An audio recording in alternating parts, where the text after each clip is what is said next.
Because it is hard to explain. I For believe people what that they're live trying in to this do world, is it's work hard to with explain. the neighborhood as best as possible while still developing the property. And I understand there's a little bit of give and take, and that's why we're here on that. So they first came with something that would be very advantageous for them. And so they listened to you as your comments were heard and tried to make somewhat in the middle, if that helps. And I understand that it can't always be advantageous to everybody, but we do want to try to work with you. I want to ask one question.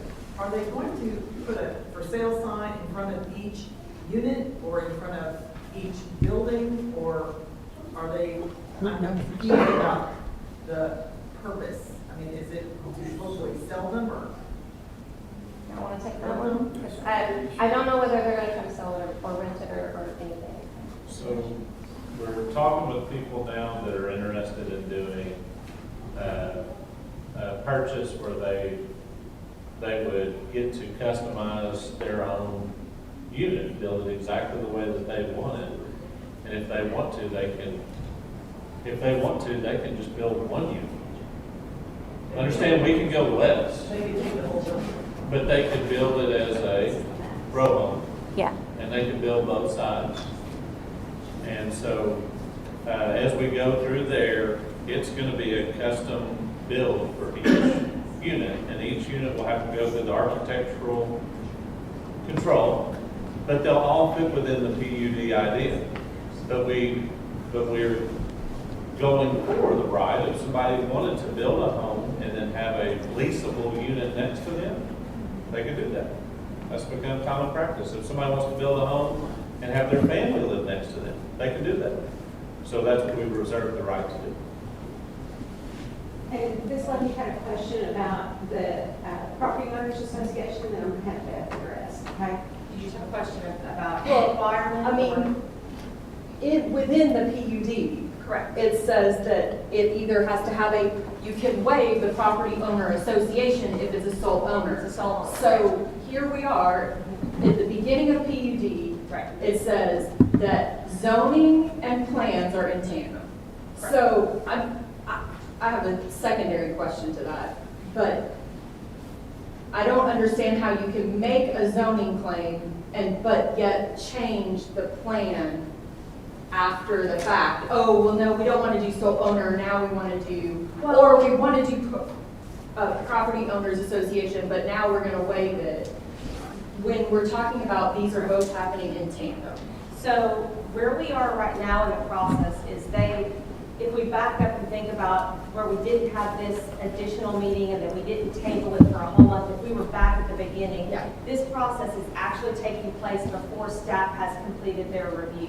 Because not only is the applicant and the developer taking your comments into consideration, staff is listening to what is said and the answers that are given, then we take all of that information and the requirements of the code to prepare our comments of it. So we have not finished yet. So we don't know if we haven't asked if it's going to be a sole owner or anything. We haven't gotten there yet. But at this point, it is. Correct. Yes. Hey, I don't is know, there- another question? Is there a PUD, a homeowners association fee proposed? I think we're way too early for that, I'm sorry. No, it's not. You can do that. Yes. You yourself, I'm looking at your $3,000. You section have all the 305 authority. residential district.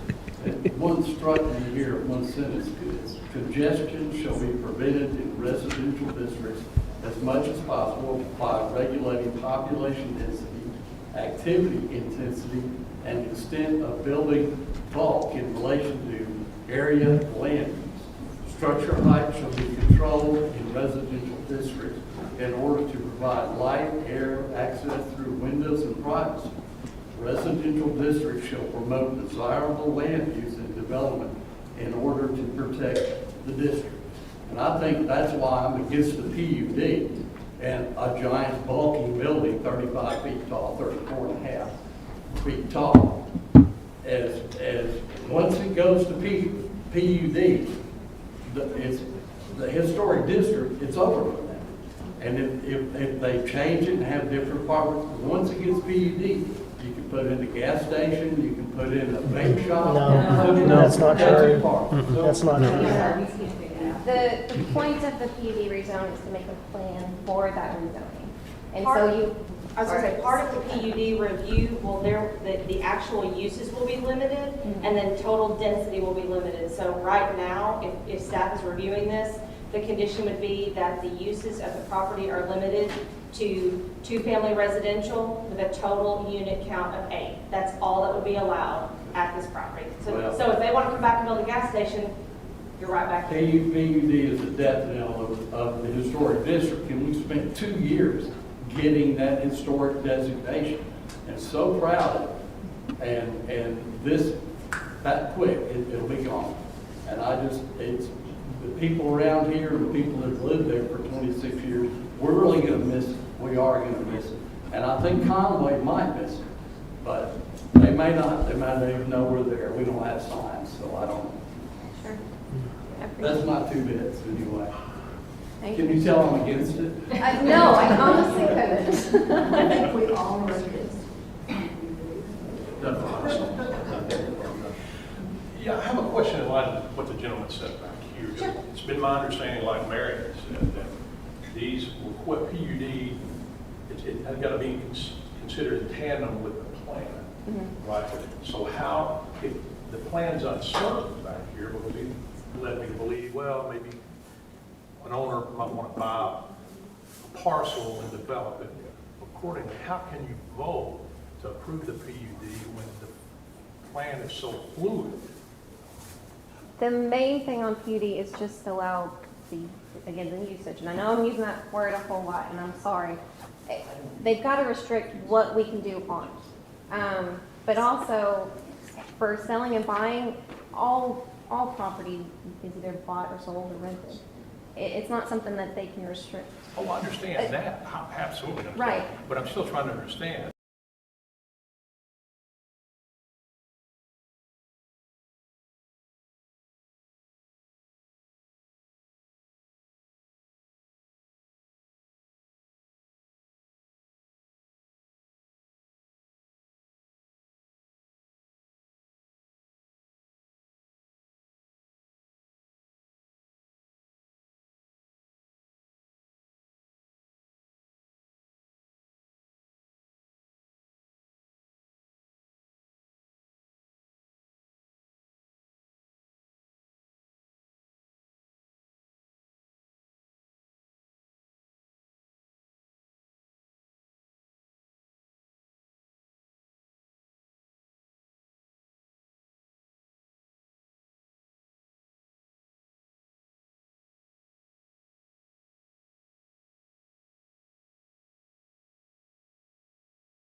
you should put us a community park right there and just let us enjoy it.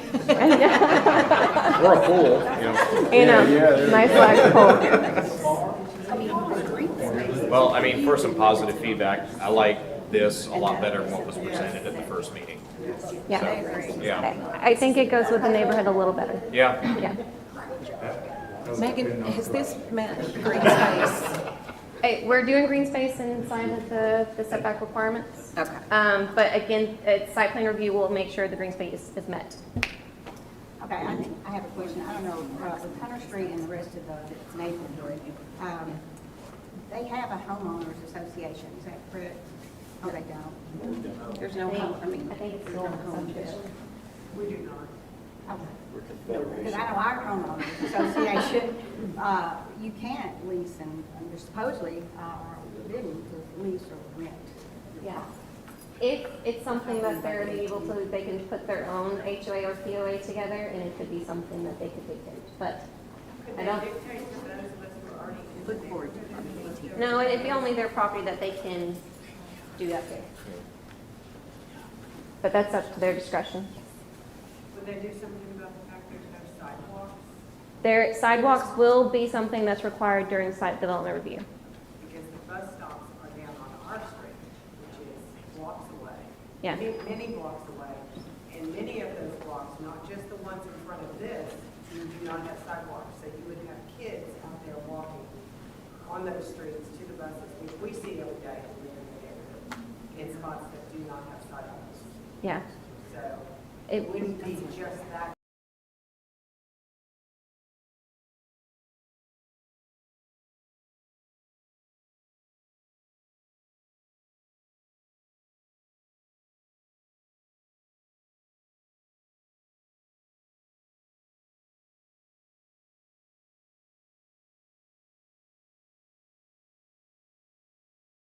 At seeing if there's enough kids in that development. It's not a school issue, it's a city issue, and a planning issue. Right. That is definitely something. You want to? I would just say, that's not a burden we would place on any other development in the city exclusive of PUD or any other zone. They would only be responsible for the improvements pertaining directly to their development. So that's not anything that's special or an exception to this PUD. Okay, well, my concern is that the kids who are already walking on areas without sidewalks now are going to have the additional cars that this is going to bring into the neighborhood, that they're dealing with getting to and from school. I understand. That's my concern. I mean, there will be improvements because there will be sidewalks in areas where there aren't sidewalks now. Right. That's a burden we can't place on the developer beyond their site. Is there any restriction on parking on the side? Outside of the parking, is that something? You're talking about on Hunter? Street? Yes, on Hunter or Parkist. yes. I haven't driven through there to see if there's no parking signs or not. That would be something that we would have to take up with. I asked that engineer. because I like this plan option, is it option A better? Because obviously, it limits, but the problem with that then is that, you know, because it's limiting the amount of cars that are kind of an eyesore or like coming through, what then happens with that overflow? And is there any kind of city restrictions on parking on the side so Well, we can limit that? That's something I just have to go through there and look at and see what the signs say and stuff. But I'm sure that There's none? there's not any. Okay, well. No, because it's a residential. So it means they could if they wanted to. Well, even residential areas have no parking here to, you know, like a street. It's gonna, A near street intersection like Park Rider and Hunter. yeah, I mean, I would imagine that, you know, they're not gonna wanna. That, you know, people block people. views from people coming off of Hunter or against either one on the Park Rider. You wanna be able to see, so I would imagine that some signage could be erected. Well, that's what I was referring to when I was saying, making some comments. I think the only thing about putting those extra parking spots inside the property line is a hindrance, you know, a burden to the next to you guys, right, the little White House. Yeah. So maybe there's ways that you could restrict how many cars, what time of day they can be there. Like I know there's a lot of places where you go and you can only have parking from, say, 8 in the morning till, say, 8 PM, and then you gotta move your cars off. Put them in the driveways or do something else, so they're not up against the house next door. Because I know there's other people that are against those extra parking spots right next to your property. Okay. That would be something you have to put in like HOA or POA kind of thing. Yeah, And there has to be accountability, of course, to that. right, and that'd be on to whoever was leasing or owning those at the time to enforce, kind of thing. And I'm nodding, but I do want to say, like last time, we took all the notes and we revised everything, and we're taking notes Yeah, sure. as we're going, so it's not like, oh, I'm not going to do it, but everything we're taking in account. Yeah, we appreciate that. But I think there's kind of a play for both sides of it, but if you kind of put, rules in place, the penalties, maybe the people that buy those homes or whatever, they, get off the street by whatever time. Yeah, I mean, that's reasonable. I got you. Thanks. There's a development downtown that I walk by all the time. All the parking's underneath. Can't remember the name of the building. Those loft apartments. Any idea Yeah. thought to doing something like that? I think that might make it a little higher. It's going to raise it. Might raise the height just a little No, I'm bit. saying, Did you? Drive down Never mind, parking. just bring it down a little, Yeah. Give any thought to that? Actually, no, that probably hasn't even crossed our mind for under parking. I think they like the garage I don't know idea. if you'd have room for that. Yeah, Do you'd have to back have cave space to parking. be able to Yeah. get a ramp. I mean, it's Oh, I'm sorry. That's a lot of excavating. And, Yeah. I mean, there's probably It- lines it's an that go through interesting there idea and all for sure. kinds of Yeah. stuff, so. Not want to dig too deep. Anybody else? Yes. And I think it's just, what I was going to say, is there any way to restrict Airbnbs being in there? No. I was going to say, don't you have to get a special use permit for that? For short-term? Airbnbs or short-term rentals, not just Airbnbs, short-term rentals are only permitted in appropriately zoned and developed single-family residential dwellings. So these would not qualify. Right. So you can't do Airbnb on a PUD property? Correct. Interesting. And apparently only single family, which I didn't know that part, but the single family, yeah. Yeah. Duplex, but the hard way. Good job. Anybody else? Happy Did you get answer? your question answered? You had your hand up. Oh, yeah, yes. Okay. So, what about, so if he does, like, let's say he's like, you know what, this is too much, and he's like, let's just sell the properties, I'm not saying he would, but if that happened, if somebody else came in, they would have to go through, even if he gets it approved, they have to do anything If different. they have wanted go- to do anything else with it, Right. they, have to it go would through it all revert, I again. believe, back to the original zoning, right? When the zoning's changed, the zoning would say PUD, and any new ownership would either have to adhere to the approved plan or come back for a major modification, which, for all intents and purposes, would be starting over. Right.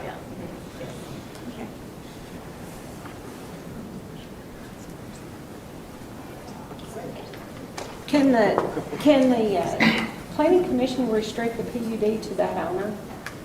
No, that's No, not fair it housing. can't be, that can't happen? Okay.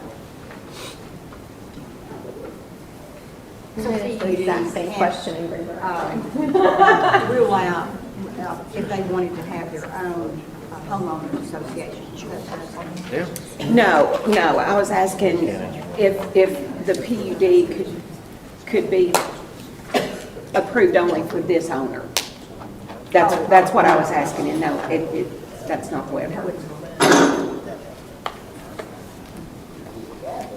I still say if you go PUD, it's out of the control of the neighborhood, and we've lost. And we're gonna lose a beautiful old neighborhood. Sad situation. I'm sorry you feel that way. I agree, I think it's awful to do that, and would the Historical Society help us to keep it R2A? Sorry, that one more time. Would the Historical Society, because we're historical, would they help us stay like it is now? I don't believe so. I don't think they can do anything with zoning. As long as the actual building itself adheres to the historical value.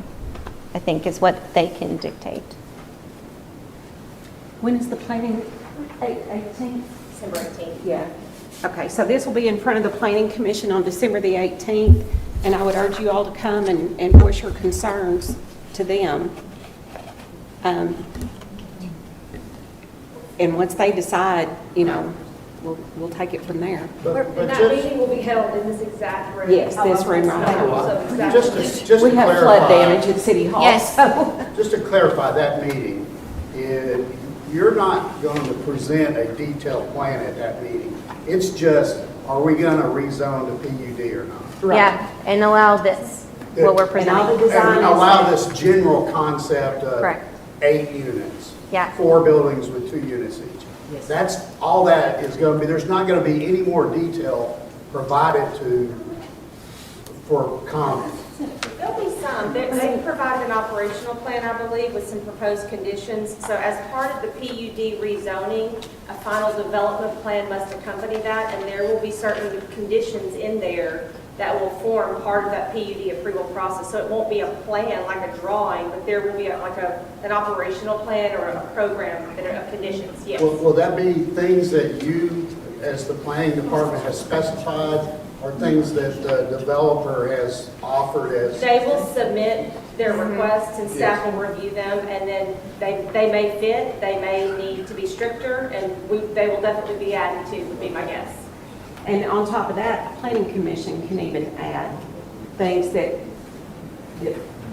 are Something that y'all I present think there. what a lot of us are struggling with is, and this is not directed at you guys, okay, but we're presenting something to comment on, and it's not a defined plan. It's a concept, and I understand, and I appreciate having the chance to give into it, but it's not the final, it's not what's really going to happen. And so we get confused, and it's ambiguous. It's very ambiguous about what is actually going to happen. So I think that's part of what you hear here, all the questions, is it's difficult for people to give you meaningful feedback without more detail.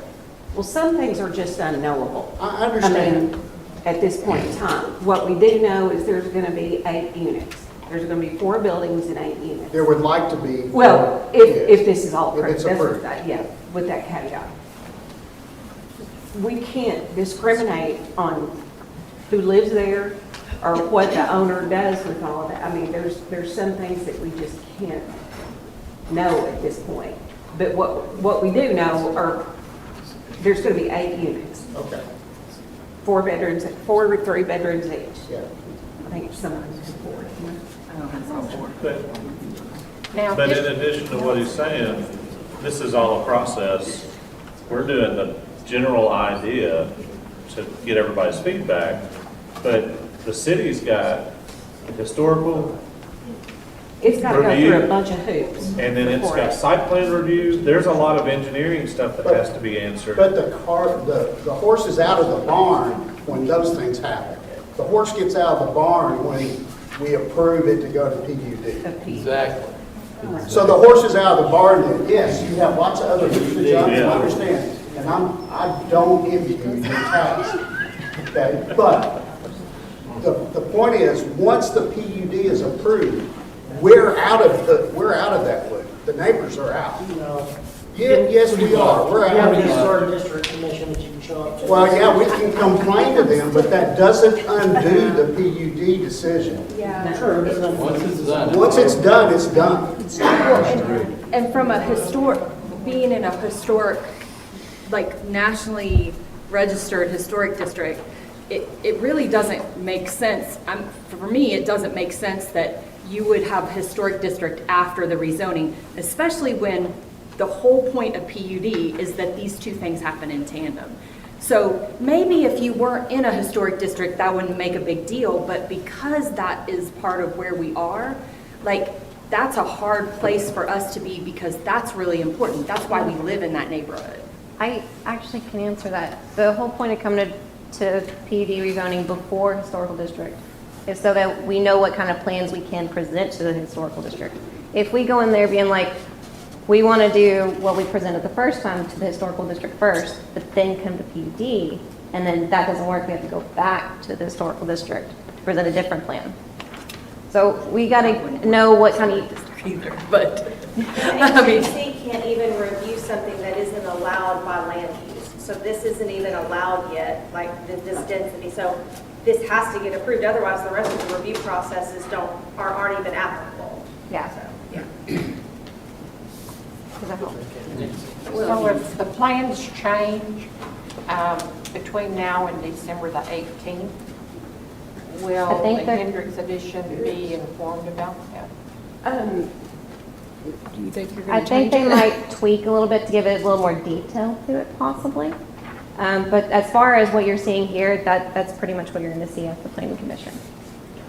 So we won't have a final plan You that will- goes to the planning commission? Yes, yeah, the final plan will be before the planning commission before it gets there, for like what we are going to adhere to. And it'll be an itemized thing that shows what we're With doing. conditions and Mhm. everything, before it goes to the planning commission.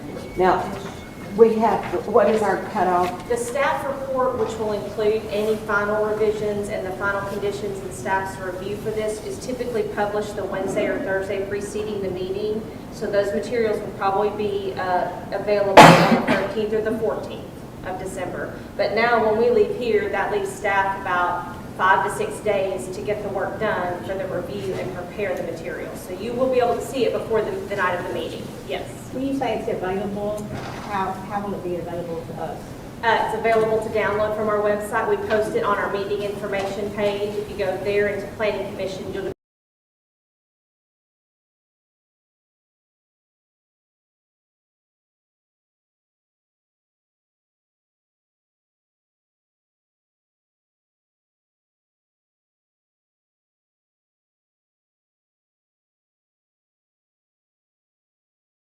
Director now. Director, well, okay, is somebody here on the planning commission? Ethan is here.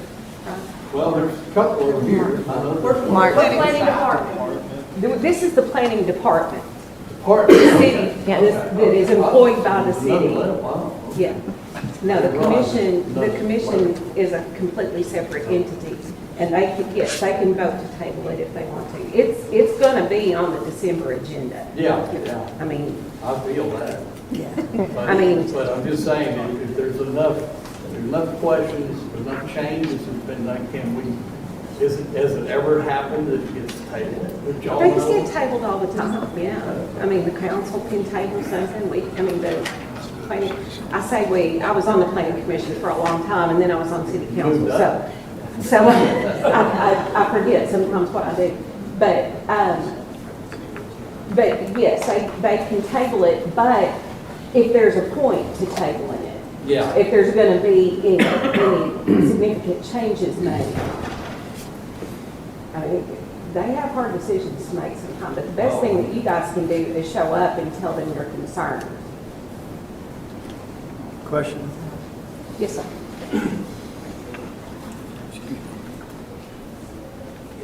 I'm John Pickett. Thanks, John. The issue before that's going to get to the planning commission is a rezoning request. The question, why does a proponent want to rezone? It's simply because he can put in 16 units rather than 8 units. It's a density. No, question. 8 rather than 4. Pardon? 8 rather than 4. Right now, he can put 2 duplexes. He's got 4 lots. Right. But is that not right? But yeah, you're correct, I believe. Because Anyway, they only have access off 2 streets. we Right. won't worry about the numbers. It is a density issue. Right. The developer wants to make it as dense as possible. Now, what we're talking about is what is it going to look like? We don't know, and we probably will never know until it's built.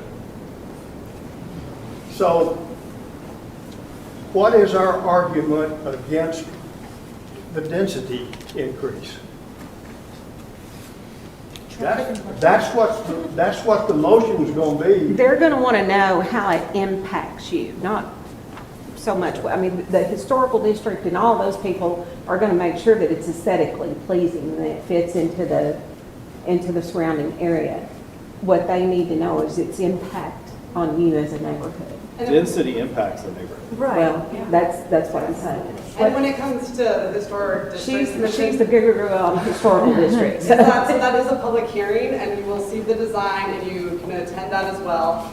And after those, the planning department also goes out when it comes to PUDs, as well as anything that goes through historic design review, and does finals on those to make sure that they are in compliance with the PUD, as well as that which was approved by the Historic District Commission. So there's a lot of levels where we are ensuring that they're in compliance.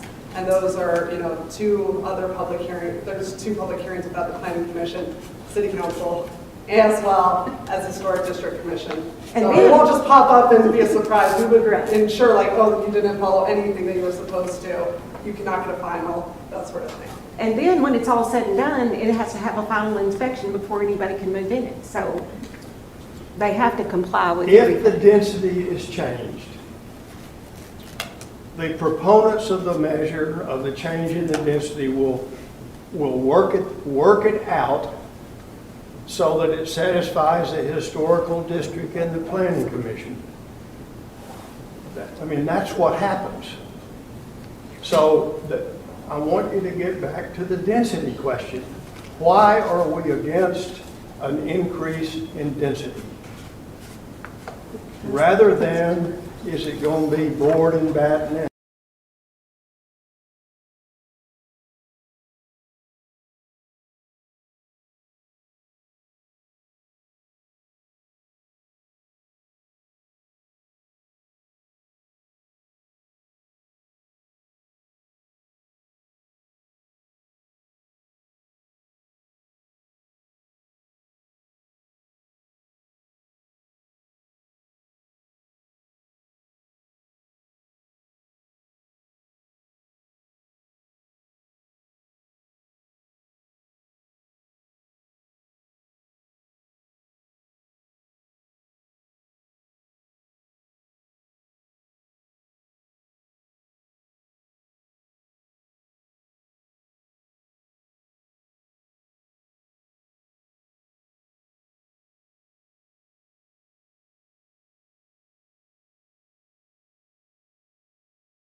That's planning commission and city council. So, But as far as somebody asks for it, we have to follow through. Right, yeah. So, Yeah. come to the people who can make that decision and Right. voice your concern. As far as parking though, during site development review, they have to have a certain amount of parking. Like if there's not enough space for the parking for 4 full units, Yes. they have to take that back. Okay. Okay, so they'll make sure that there's enough parking for them as well as if they have, people that come and visit or whatever. It's something they have to review. It's not something that we can present a full-fledged plan because they haven't had the chance to look through a full-fledged plan. Because we don't want to have to put in that kind of time and money if it doesn't go through a rezone. Right. Right. But what I'm saying is that if they were just residential, that's not even something that is a huge concern. You know what I'm saying? They have a driveway, they have, this, that, like, Yeah. it's individual. You're, like saying density, you're packing so much in, and there's a lot more cars than there would be if it was just residential. So, does that make sense? Am I making sense? It is still residential Yes. You're talking about like Like duplex, multi. kind of thing. I'm sorry. No, it's okay, it's okay. I have a question. Are you finished answering that? Sorry. Yeah, that's something that they'll have to account for parking wise. They gotta make sure that even though there's 2 different units, each unit has to have adequate parking for if it's gonna be 4 bedrooms versus, is it per unit? It's per unit. It'd have to be 2.5 then. So my question is current state today. Yes, We have 3 R2A units that exist, current state. Those 3 R2A units each can have a duplex on it. So effectively, we're talking about 6 residents. when you say unit, do you mean lot? Like, No, we have 3 lots. yes, that are Each like, can, because it's R2A, each can have a duplex on it. correct, 3 times 2 yeah. equals 6. And then at the end, on the north end, remains another totally different, and if things were going to change, the O2 would have to undergo a different process if Mr. Lasker wanted to do something different, but that would be a standalone question. But right now, if you wanted to put 3 duplexes on those 3 lots, just R2A allows duplexes. True, but they don't have access on those 2 middle lots. That's the problem. That is the problem. Yeah, that's why we're going through the PUD process. Well, that's why he needs to go through the PUD process. But we still have 2 lots that sit there that have a potential because of the way it's zoned. Yeah, R2A. they can allow for a duplex, yes. 6 units, yes. If the O2 got rezoned to an R2A, then you'd have that 4th building. But we can't utilize those 2 middle lots. But he's making a great point. Sorry. He's making a great point in that there's 3 units right now that are 2A that you could do duplexes all the way down. The end unit, office/house. There's 7 units available right now as the zoning goes. Correct. Yeah. Per lot, yeah. That he could build these exact buildings on, because they meet the height requirements and all that. Providing access. Providing that. Right. If that's the gambit that we're against. Yeah. All right, it's 6 o'clock. Does everybody feel like they know what their next move is? Come to the planning commission meeting, look online,